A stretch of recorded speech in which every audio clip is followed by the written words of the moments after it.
Hello बच्चों, कैसे हैं आप सभी। Welcome back to my YouTube channel. मैं आपके लिए आज एक क्वेश्चन लेकर आई हूँ। ये प्रीवियस ईयर का क्वेश्चन है जो एग्जाम में आया हुआ है। इसमें वैल्यू एडेड मेथड भी यूज हो रही है, इनकम मेथड भी। अगर आपने फॉर्मूला सेक्शन देखना है, इसका फॉर्मूला कैसे यूज होते हैं, तो आप मेरी प्रीवियस ईयर वीडियो में जाकर देख सकते हैं। आपको इसमें क्या कहना है। वैसे तो एग्जामिनर हर बार एक ही चीज पूछता है, या तो वैल्यू एडेड से पूछेगा कुछ निकलवाने के लिए, इनकम मेथड से पूछता है, एक्सपेंडिचर से। लेकिन इसमें हमारा वैल्यू एडेड और इनकम मेथड मिक्स होके आया हुआ है। ये कह रहा है कि net value added at factor cost को आपको बताना है कि वो equal to sum of factor income है। फैक्टर इनकम कौन सी होती है, जो हमारा सेकंड वाला फॉर्मूला यूज होता है इनकम मेथड का। दोनों फॉर्मूलों को हमने ज्यादा कंफ्यूज होने की जरूरत नहीं है।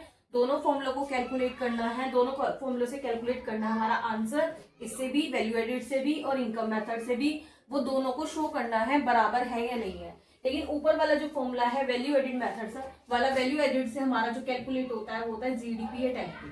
लेकिन हमारे से ये कह रहा है net value added factor cost दिखाना है, वो हम बाद में चेंज कर सकते हैं। वैल्यू एडेड को आप एक बार समझे, वैल्यू एडेड किसके बराबर होती है। वैल्यू एडेड को बराबर रखिए आप डीपी की। तो हमने ग्रॉस डोमेस्टिक, पहले हमारा जो वैल्यू एडेड मेथड से कैलकुलेट होता है, पहले उसे कैलकुलेट करेंगे GDP at MP. GDP at MP का फॉर्मूला क्या होता है हमारा, value of output minus intermediate consumption. Value of output को अगर हम तोड़े तो क्या आता है, sales plus change in stock minus intermediate consumption. क्या होती है हमारी, परचेज वगैरह, हमने रॉ मटेरियल वगैरह जो भी परचेज करा है वो सब इसके अंदर आ जाता है। अब आता है हमारा सेल्स। देखो हमें इसमें सेल्स कितने की गिवन है हमारे पास,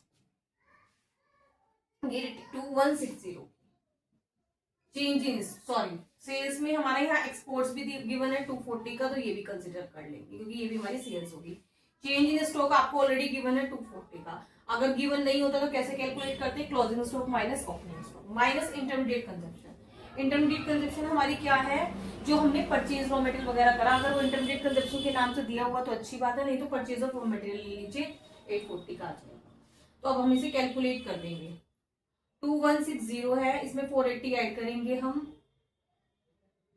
2640 आ गया, इसमें से 840 माइनस कर देंगे। रुपीज 1800 करोड़, जो ऊपर जिसमें गिवन होगी वैल्यू वो लिखेंगे, नहीं तो आप इसके नंबर कर सकते हैं। उसके बाद हम इसे किसमें चेंज कर देंगे, हमें क्या चाहिए, net value added at factor cost. Value added डीपीडीपी सेम होता है एट फैक्टर कॉस्ट। मतलब हमारे पास जीडीपी एट एमपी है, जो हमारे पास है उसे इधर लिखेंगे, जो हमें कैलकुलेट करना है उसे इधर लिखेंगे। हम इसे उठा के इसमें चेंज कर देंगे। ग्रोस को नेट में चेंज करने के लिए डेप्रिसिएशन माइनस कर देंगे। मार्केट प्राइस को फैक्टर कॉस्ट में चेंज कर, आप ये मेरा चेंज कर मैंने बनाए हुए हैं उसमें भी देख सकते हैं। मार्केट प्राइस को फैक्टर कॉस्ट में चेंज करने के लिए क्या करेंगे, एनआईटी माइनस कर देंगे। जीडीपी एट एमपी हमारे पास 1800 आ जाए। डेप्रिसिएशन, ज्यादातर depreciation consumption of fix capital के नाम से गिवन होता है एग्जाम में, डेप्रिसिएशन के नाम से बहुत ही कम होता है, ये 90 गिवन है। और NIT means IT minus subsidies. अगर हमें आईटी एनआईटी नहीं गिवन है तो देखो, एनआईटी हमें कहीं भी गिवन नहीं है, हमें आईटी भी नहीं गिवन है, इंडायरेक्ट टैक्स भी नहीं गिवन है, लेकिन हमें जीएसटी दिया हुआ है, गुड्स एंड सर्विस टैक्स 60 का है। जो जीएसटी होता है हमारा, आपका इंडायरेक्ट टैक्स ही होता है, तो ये 60 का है हमारा।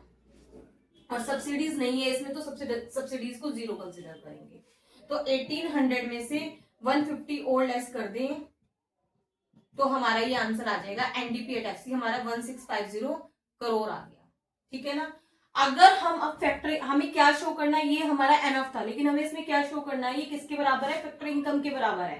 तो हमें फैक्टर इनकम में कौन सा वाला मेथड लगाना पड़ेगा, इनकम मेथड। इनकम मेथड से हमारा कैलकुलेट होता है एनडीपी एट एफसी, ठीक है ना। तो ये हमें बराबर दिखाना है, ये कि ये दोनों इससे बराबर है। तो इसका फॉर्मूला क्या होता है हमारे पास, COE plus OS plus MI S.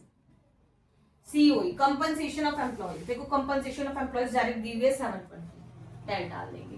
नहीं तो हमें किसके नेम से दी होती है compensation of employees, wages and salaries in cash, wages and salaries in kind, employees contribution to SSS, वो डाल देते, तीनों को प्लस कर देते।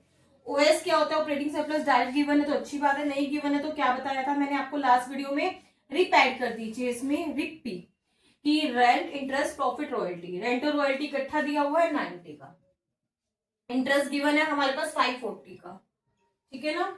और हमारे पास प्रॉफिट नहीं है प्रॉफिट का भी अलग अलग बताया था, 3 नेम से होता है, CDRU, ठीक है ना। सी मीन्स आपका कॉर्पोरेट टैक्स, देखो कॉर्पोरेट टैक्स इसमें कहीं पर है नहीं है, डिस्ट्रीब्यूटेड प्रॉफिट है हमारा, रिटेन अर्निंग है, इनको सबको ऐड कर दीजिए।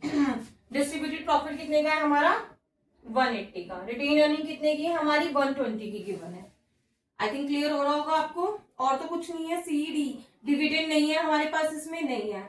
आर रिटेन अर्निंग हमने ले ली। उसके बाद है हमारा यू, यू भी नहीं है इसमें, तो इसे भी छोड़ देंगे, अनडिस्ट्रीब्यूटेड प्रॉफिट नहीं है। ठीक है, mix income of self employed भी नहीं है, उसे भी छोड़ देंगे। तो इनको सबको प्लस कर दीजिए।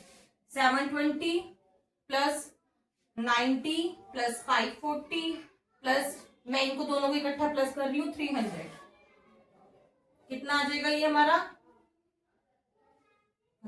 5, 1 कैरी 8 9 10 11 16 1650 रुपीज 1650। देखो दोनों बराबर आ गए, तो ये शो हो गया कि ये दोनों हमारी क्या होती है नेट वैल्यू एडेड और फैक्टर कॉस्ट और फैक्टर इनकम हमारी बराबर है। हम किसी भी फॉर्मूले से इसका आंसर निकालेंगे तो हमारा सेम आएगा, और इसमें यही शो करना था।